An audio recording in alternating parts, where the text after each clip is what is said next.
धनंजय मुंडे गडावरती आल्यानंतर एकूणच त्यांची मानसिक परिस्थिती जाणून घेतली। धनंजय मुंडे हा खंडणी घेऊन जगणारा माणूस नाहीये। जाणीवपूर्वक धनंजय मुंडे यांना या प्रकरणामध्ये गोवलं जाते, त्रास दिला जातोय। जातीय सलोखा कायम राखण्यासाठी सहकार्य करा या संपूर्ण प्रकरणाचा भयंकर मोठा परिणाम हा वारकीय संप्रदायावरती देखील झालाय। संवेदनशील मुद्द्यावरून राजकारण करणं ही कुठली पद्धत आहे असं म्हणत भगवानगडाचे महंत डॉक्टर नामदेव शास्त्री यांनी मंत्री धनंजय मुंडे यांची थेट पाठराखण केली। मंत्री धनंजय मुंडे हे गुरुवारी रात्री भगवानगडावरती दाखल झाले होते आणि मुक्कामी असल्यानं रात्री उशिरापर्यंत धनंजय मुंडे आणि नामदेव शास्त्री यांच्याशी अनेक विषयांवरती चर्चा देखील झाली। संतोष देशमुख हत्या प्रकरणानंतर मागील 1.5 महिन्यांपासून धनंजय मुंडे सौ बाजूंनी घेरले गेले होते। त्यांच्यावर रोज नवनवीन होणारे आरोप आणि त्यांच्या राजीनाम्याची होणारी मागणी यामुळे धनंजय मुंडे यांच्या भगवानगड भेटीला विशेष महत्त्व आलंय। नामदेव शास्त्रींनी मुंडेंची पाठराखण केल्यानं अंजली दमनिया देखील आक्रमक झाल्याचं दिसलं आणि अंजली दमनिया हे नामदेव शास्त्रींची भेट देखील घेणार आहे असं म्हटलं जातंय। रात्री झालेल्या या दोघांच्या बैठकीमध्ये नेमकी काय चर्चा झाली आणि अंजली दमनिया शास्त्रींना भेटून अंजली दमनिया अजून कुठला नवीन ट्विस्ट आणणार आहे किंवा कुठला नवा वाद निर्माण होणार आहे, तर आपण ह्याच गोष्टी सविस्तर बघूयात आपल्या या व्हिडिओच्या माध्यमातून। नमस्कार, मी कल्पेश। बीड जिल्हा नियोजन समितीची वादळी बैठक पार पडल्यानंतर अन्न व नागरी पुरवठा मंत्री नामदार धनंजय मुंडे हे भगवानगडावरती पोहोचले आणि विधानसभा निवडणुकीच्या निकालानंतर प्रथमच धनंजय मुंडे हे भगवानगडावरती रात्री मुक्कामासाठी पोहोचले होते। गुरुवर्य शास्त्री महाराज यांनी आशीर्वाद व नवचेतना दिली। येथे येऊन बाबांच्या चरणी नतमस्तक होऊन मला लढाईची शक्ती आणि लोकांची कामं करण्याची ऊर्जा मिळते।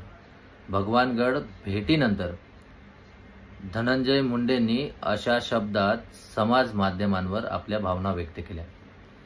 महंत नामदेव शास्त्री आणि धनंजय मुंडे यांच्यात गुरुवारी रात्री सामाजिक, राजकीय आणि आध्यात्मिक चर्चांवरती 2.5 ते 3 तास चर्चा झाली आणि सकाळी नामदेव शास्त्री यांनी पत्रकार परिषद घेऊन धनंजय मुंडे यांना थेट पाठिंबा देखील जाहीर केला। यामुळे आता सर्व क्षेत्रामध्ये याची चर्चा रंगली आहे। पत्रकारांनी विचारलेल्या प्रश्नावरती उत्तर देताना महंत नामदेव शास्त्री काय म्हणाले होते तेच आपण आता बघणार आहोत। 2-2.5 तासांच्या चर्चेमध्ये धनंजयकडून मी सर्व काही समजून घेतल्यानंतर मला असं जाणवलं की धनंजय हा राजकीय घराण्यातून आलेला आहे। त्याची गुन्हेगारी पार्श्वभूमी नसताना त्याला विनाकारण अडकवलं जातंय असं मला वाटतं, कारण इतक्या वर्षांपासून तो माझ्या जवळ आहे। गोपीनाथरावांचा पुतण्या आहे। सर्व नेत्यांसोबत तो राहिलेला आहे। त्याला जाणीवपूर्वक गुन्हेगार ठरवलं जातंय, पण यात नुकसान आमच्या संप्रदायाचं एवढं झालंय की गेल्या 700 वर्षांपासून जातीयवाद नसावा या मताचे ज्ञानेश्वर महाराज ह्या गोष्टी करत करत इथपर्यंत आलो, पण कधी हे राजकीय स्वार्थी लोकांनी पुन्हा जातीयवाद ओफाळून आणला आणि संतांच्या कामावर कुठेतरी पाणी फेरले असं मला वाटतंय। जातीय सलोखा नष्ट होत चाललेला आहे। भगवानगड मुंडे यांच्या पाठीमागं आहे का? पत्रकारांच्या प्रश्नावरती उत्तर देताना शास्त्री म्हणाले की केवळ पाठीमागे नाही तर भगवानगड धनंजय मुंडेंच्या भक्कमपणे पाठीमागे आहे। घटनेचे 2 भाग आहेत। यातील जे गुन्हेगार आहेत त्याचा शोध चालू आहे आणि मला अजूनही एक मीडियाला विचारायचं आहे की ज्या लोकांनी हे प्रकरण केलंय, निर्गुण हत्या केली, त्यांची मानसिकता का बिघडली हे मीडियाने अजूनपर्यंत का दाखवलं नाही?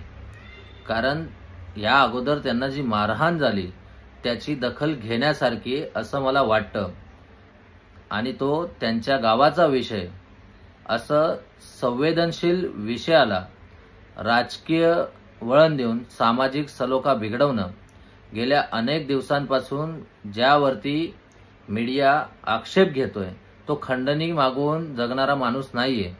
मागील 40 ते 50 दिवसांपासून मीडिया ट्रायल चालवलाय. त्यांची पार्श्वभूमी गुन्हेगारी पार्श्वभूमी नसताना त्याला तुम्ही गुन्हेगार ठरवताय, याचा परिणाम वारकरी संप्रदायावर देखील झालाय. जातीवाद ज्याला माहीत नव्हता त्याला देखील जातीवाद माहीत झालाय. म्हणजे जे संत सामाजिक सालोखा तयार करतात त्यांच्यामध्ये सुद्धा तेढ निर्माण होत आहे. राजकीय स्वार्थ क्षणिक असतो, काही काळापुरता असतो, पण त्यामुळे सामाजिक सलोखा कायमस्वरूपी बिघडण्याची परिस्थिती निर्माण झाली. मुंडेंच्या राजीनाम्यावरती विचारल्यावरती शास्त्री म्हणाले की त्यांचा तो खाजगी विषय आहे. मी तुम्हाला सामाजिक विषयावरती बोलतोय. धनंजय गुन्हेगार नाही हे मी 100% सांगू शकतो, आणि पक्षाचे जे वरिष्ठ नेते आहेत त्यांना सुद्धा हे देखील माहीत आहे. पण एक विषय किती ताणायचा किंवा किती लावून धरायचा हा सुद्धा एक मोठा मुद्दा आहे. मी बोलता बोलता त्याला म्हणालो की आमच्या क्षेत्रात एवढा त्रास एकाच वेळेस सहन केला असता तर संत झाला असतास. मागील 53 दिवसांपासून त्याची मानसिक अवस्था कशी, त्याच्या हाताला सलाईन आहे. एखाद्या संवेदनशील विषयाच्या आडून राजकीय किंवा जातीय सलोखा बिघडवण्याचा प्रयत्न करू नका. समोरासमोर जय पराजय करा ही पुरुषी राजकारणाची पद्धत आहे. एखादा मुद्दा अजून तुम्ही आघात करू नका, हे चांगलं आहे. त्याचा फार काही काळ फायदा होईल असं मला देखील वाटत नाही, असं देखील त्यावेळी हे म्हणाले. त्यावेळी नामदेव शास्त्री म्हणाले की गेल्या 20 ते 30 दिवसांपासून मी समाजामध्ये फिरतोय, त्यांच्या देखील भावना माझ्यापर्यंत आल्यात. याची प्रत्येक पक्षाच्या नेत्याने दखल घेतली पाहिजे.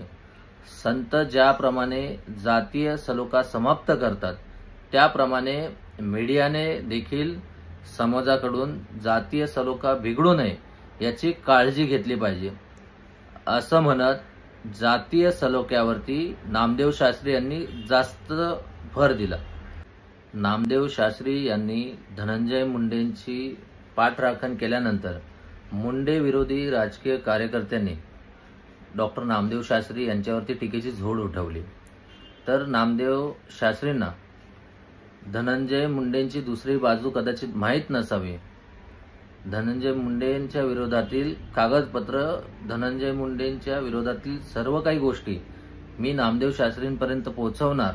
भगवानगड हे आपल्या सर्वांसाठीच एक पवित्र स्थान आहे, पण एखाद्या राजकारण्याची पाठराखण केली जावी हे मला वाईट वाटलं, अशी प्रतिक्रिया यावेळी अंजली दमाने यांनी दिली. महंत नामदेव शास्त्री काय चुकीचं बोलले? त्यांनी आरोपींचं समर्थन केलेलं नाही. मुंडेंना जाणीवपूर्वक टार्गेट केलं जातंय. या गोष्टीवरती परखड आणि वास्तव पद्धतीने मांडणी डॉक्टर नामदेव शास्त्री यांनी केली आहे. हे तेच नामदेव शास्त्री महाराज आहेत ज्यांनी भगवानगडावरती राजकीय भाषण नको म्हणून पंकजा मुंडेंचा भगवानगडावरचा परंपरागत दसरा मेळावा बंद केला. तेव्हापासून महंत आणि पंकजा मुंडे यांच्यामध्ये देखील दुरावा निर्माण झाला होता. या भगवानगडावरती कधी काळी धनंजय मुंडेंवरती दगडफेक झाली होती, पण आता मात्र धनंजय मुंडे आणि नामदेव शास्त्री यांचे संबंध किती मजबूत झाले ते ह्या गोष्टीवरून आपल्याला बघायला मिळते. पण आता मात्र धनंजय मुंडे आणि नामदेव शास्त्री यांचे संबंध किती मजबूत झालेत हे यावरून दिसतंय. भगवानगडाचे महंत डॉक्टर नामदेव शास्त्री महाराज यांनी घेतलेल्या या भूमिकेचे अनेक अर्थ काढले जातात. शास्त्रींनी एका झटक्यात धनंजय मुंडे यांच्या पाठीशी संपूर्ण वंजारी समाज उभा केल्याचंही बोललं जातंय. मुंडेंची चौफेर कोंडी केल्यानं सत्ताधारी आणि विरोधी पक्ष यांच्यावरती हे दबाव तंत्र आहे का? धनंजय मुंडे यांच्यावरून गडाचा राजकीय वापर होतोय का, ह्या तुमच्या भावना कमेंटच्या माध्यमातून आम्हाला जरूर कळवा. नमस्कार.